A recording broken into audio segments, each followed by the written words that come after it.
Mickaël Darmon. Mickaël, ce matin, vous avez des informations sur la manière dont la liste Renaissance, soutenue par La République En Marche pour les élections européennes, sera bouclée aujourd'hui.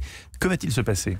Alors, tout d'abord, ce soir, Nathalie Loiseau doit démissionner de son poste de ministre délégué aux Affaires européennes, après avoir passé d'ailleurs la journée avec son homologue allemand. L'agenda va se libérer et elle va sortir donc du gouvernement. Il faut savoir que le nom de la ministre des Affaires européennes, Nathalie Loiseau, circule depuis plusieurs semaines. À ce micro, on avait évoqué cette possibilité dès le 22 février, il y a un mois. On avait raconté les premières démarches pour lancer ce projet donc autour d'elle. Elle démentait évidemment à l'époque à qui mieux mieux. Nathalie Loiseau a donc su convaincre les hésitants, y compris le président de la République pendant un temps, mais elle a eu plusieurs avocats, surtout du côté du Premier ministre d'ailleurs, parce qu'il ne faut pas oublier qu'elle a commencé également son parcours chez Alain Juppé. Sa connaissance des rouages internationaux et européens devrait se révéler précieux pour la suite des négociations après l'élection, parce que c'est après l'élection en fait que tout commencera. Autre information, demain après-midi, le bureau exécutif de La République En Marche désignera les 30 premiers candidats de la liste Renaissance. Avec la tête de liste, ce sera une liste, dit-on, d'élargissement politique, sociologique, professionnel,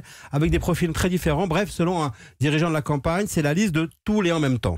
Et la démission de Nathalie Loiseau va déclencher une réorganisation gouvernementale. Qui pourrait prendre son portefeuille et qui d'autre pourrait quitter le gouvernement ? Alors tout d'abord, un nom revient régulièrement, c'est celui de Clément Beaune, le conseiller Europe de l'Élysée. La logique semble le désigner, grand connaisseur des dossiers très complexes du Brexit et des enjeux européens.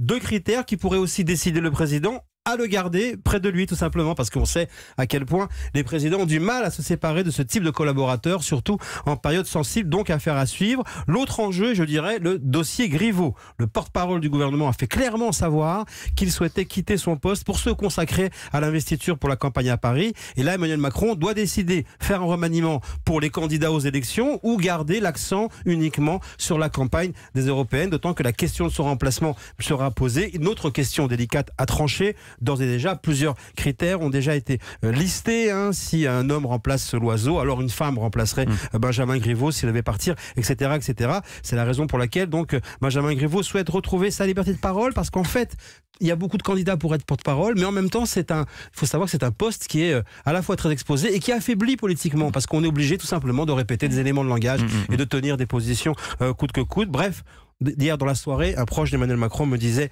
concernant le départ éventuel de Benjamin Griveaux, rien n'est arbitré, mais tout commence pour donc Nathalie Loiseau.